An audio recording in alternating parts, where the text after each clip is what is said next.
कोयटा समेत बलूचिस्तान के मुख्तलिफ इलाकों में बारिश और बर्फबारी का सिलसिला जारी। ज़ियारत का मेहतरजई और गोशक टॉप ने सफ़ेद चादर तान ली है। कौमी शाहराहों पर ट्रैफिक बहाल रखने के लिए PDMA और NHA मुतहरिक कोयटा चमन कोयटा कराची शाहराहों से बर्फ हटाने का अमल जारी।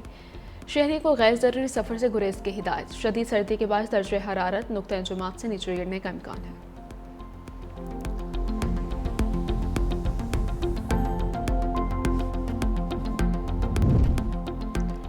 कराची की सिक्योरिटी पर कोई समझौता नहीं किया जाएगा। वज़ीर आला सिंध सैयद मुराद अली शाह की ज़ेर सदारत सिंध सेफ सिटीज़ अथॉरिटी का अहम इजलास। प्रोजेक्ट कैमरों और टेक्नोलॉजी की तनसीब मुकम्मल, ट्रायल मरहला शुरू किया है। ADG सेफ सिटी की ब्रीफिंग। वज़ीर आला सिंध ने कहा, कराची सेफ सिटी प्रोजेक्ट शहर के लिए बहुत अहम है।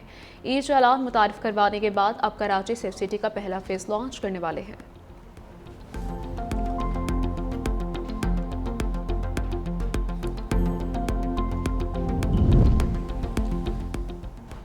मुल्क भर में पेट्रोलिंग के लिए पहली इलेक्ट्रिक गाड़ी पंजाब का एहसास। वज़ीर आला मरीम नवाज ने पाकिस्तान की तारीख के पहले ग्रीन पॉलिसिंग यूनिट का इफ्तिताह कर दिया।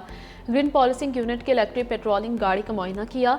वज़ीर आला मरीम नवाज ने इलेक्ट्रिक व्हीकल को खुद ड्राइव किया। Green policing unit electric vehicle पर तफसीली ब्रीफिंग दी गई। लाहौर में पहली जदीद तरीन BYD इलेक्ट्रिक ट्रैफिक से पेट्रोलिंग की जाएगी।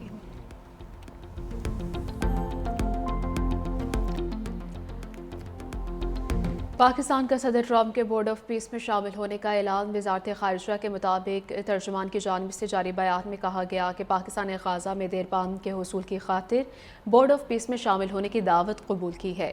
मिस्र, उर्दन, मुत्तहिदा अरब अमारात, इंडोनेशिया, तुर्किया, सऊदी अरब और कतर का बोर्ड ऑफ पीस में शमूलियत का मुश्तरका फैसला तमाम ममालिक आईनी और कानूनी तकाज़े मुकम्मल करने के बाद बाज़ाब्ता तौर पर दस्तावेज़ात पर दस्तखत करेंगे।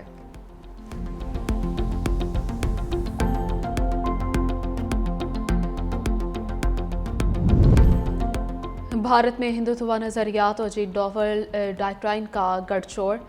नफरत और इंतहा पसंदी भारतीय रियासत पॉलिसी बन गई। अक़लियतों के खिलाफ इंसानी जराइम में इजाफा हो गया। दीवार के मुताबिक अजीत डोवल की इंतकामी सोच भारत की कौमी सलामती पॉलिसी पर हावी है। नौजवानों को बदलने की तरगीब ऑपरेशन सिंदूर की इंतकामी कार्रवाइयों के तौर पर पेश करना खतरनाक रुझान है। माहिरीन ने खबरदार किया है कि पाकिस्तान और कश्मीर के खिलाफ ये डॉक्ट्राइन खित्ते को जंग और आत्म इस्तेहकाम की तरफ धकेल सकती है।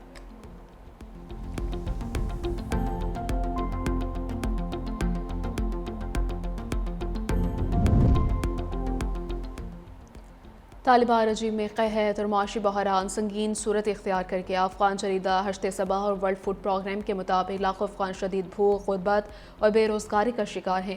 1,70,00,000 अफराद ग़िज़ाई क़िल्लत में मुब्तला। मज़ीद लाखों बच्चों को ख़तरा लाहक। आलमी इमदाद के मौतली और महाजरीन की वापसी से सूरत हाल बदतर हो गई। तालिबान की इंतहा पसंद और ज़ालिमाना पॉलिसियों ने अफ़गानिस्तान को इंसानी आलमी और अदम इस्तेहकाम की दलदल में धकेल दिया।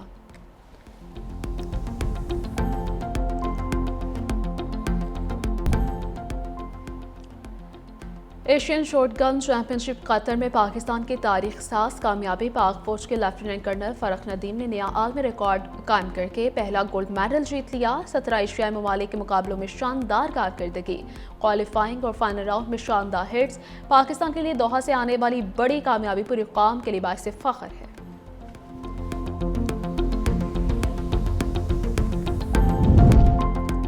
और कोयटा समेत बलूचिस्तान के मुख्तलिफ इलाकों में बारिश और बर्फबारी का सिलसिला जारी। ज़ियारत काल मेहतरजई और गोशक टॉप ने सफ़ेद चादर तान ली है। कौमी शाहराहों पर ट्रैफिक बहाल रखने के लिए PDMA और NHA मुतहरिक है। कोयटा चमन और कोयटा कराची शाहराहों से बर्फ हटाने का अमल जारी। शहरियों को गैर ज़रूरी सफ़र से गुरेज की हिदायत। शदीद सर्दी के बायस दर्जे हरारत नुक्ता इंजुमात से नीचे गिरने का इम्कान है।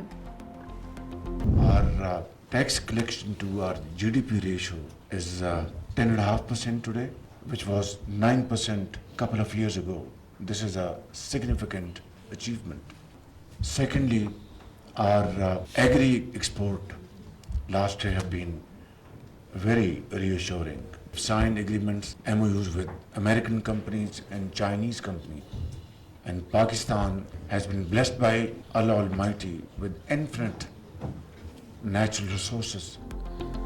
पाकिस्तान मुश्किल हालात से बाहर आ चुका। वज़ीर-ए-आज़म शहबाज शरीफ की डिवोर्स में मीडिया से गुफ्तगू। कहा, मुल्क इक़्तिसादी इस्तेहकाम की राह पर गामज़न है। पॉलिसी रेट 22.5% से कम होकर 10.5% हो गया। समाजी इशारे बेहतर बनाने के लिए मुश्तरका मुसलसल कोशिशें जारी हैं। पाकिस्तान को बरामदात पर मबनी तरक्की की राह अपनाना होगी। वज़ीर-ए-आज़म शहबाज शरीफ की MG IMF क्रिस्टालिना जॉर्जिया की मुलाकात। पाकिस्तान में मौशी सरगर्मियों से मुतालिक बातचीत। नायब वज़ीर-ए-आज़म इसहाक डार भी मौजूद। इसहाक डार ने पाथ फाइंडर ग्रुप के पाकिस्तान पवेलियन का इफ्तिताह कर दिया।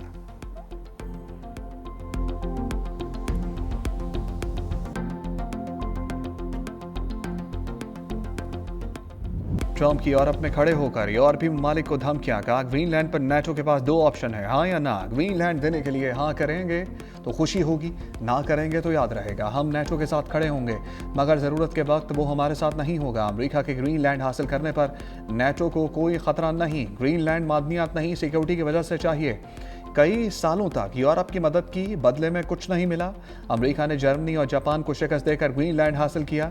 कनाडा अमेरिका की वजह से कायम है। स्विट्ज़रलैंड हमें घड़ियां बेचकर अरबों डॉलर कमाता है, हमें तजारती खसारा मिलता है। स्विट्ज़रलैंड पर 30% टैरिफ आयद किया, चाहता हूँ 70 भी कर सकता।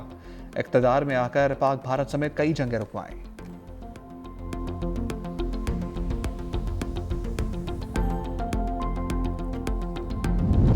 अमरीकी सदर की धमकियों पर यूरोपीय यूनियन का सख्त रिएक्शन। अमरीका से तजारती मुआहदा मुअत्तल करने की मंजूरी दे दी। बयान में कहा, खुद मुख्तारी और इलाकाई सालमियत खतरे में है। अमरीका के साथ मामूल के ताल्लुकात मुमकिन नहीं।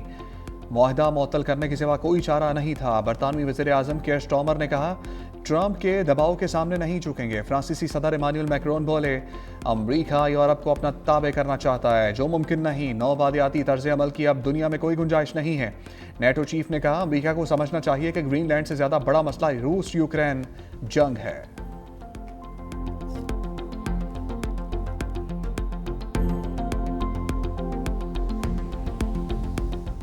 सानह गुल प्लाजा ने आज फिर दिल दहला दिए। इमारत के अंदर क्रॉकरी की दुकान से 30 लाशें मिली। दुकानदारों ने मेज़-9 फ्लोर पर लोगों की मौजूदगी की निशानदही की। DIG साउथ के मुताबिक मलबा हटाने का काम रोक दिया गया। पहले लाशें निकाली जा रही हैं। आग से बचने के लिए लोगों ने खुद को दुकान में बंद कर लिया था। तमाम अफराद की आखिरी मोबाइल लोकेशन भी उसी जगह की थी। लाशें मिलने के बाद हादसे में जाँ बहक अफराद की तादाद 61 हो गई। रेस्क्यू काम के मुताबिक ग्राउंड फ्लोर पर वाक़ई दुकान से मिलने वाले मुतअद्दिद इंसानी अज़ा अस्पताल मुंतकिल किए जा रहे हैं। DC साउथ जावेद नबी खोसो कहते हैं, लाशों की बाक़ियात रेस्क्यू एहलकारों को सर्च ऑपरेशन के दौरान मिली। लापता अफराद की फहरिस्त में कुछ नाम डबल हो गए, जिनकी जाँच की जा रही है। धुआं और गरमाइश रेस्क्यू कार्रवाइयों में रुकावट है। सर्च ऑपरेशन मुकम्मल होने के बाद इमारत गिरा कर मलबा उठा लिया जाएगा। गायब होने वाले 2 डंपर्स के हवाले से पुलिस तफ्तीश कर रही है। मिलने वाले अज़ा की शनाख्त का सिलसिला भी जारी है।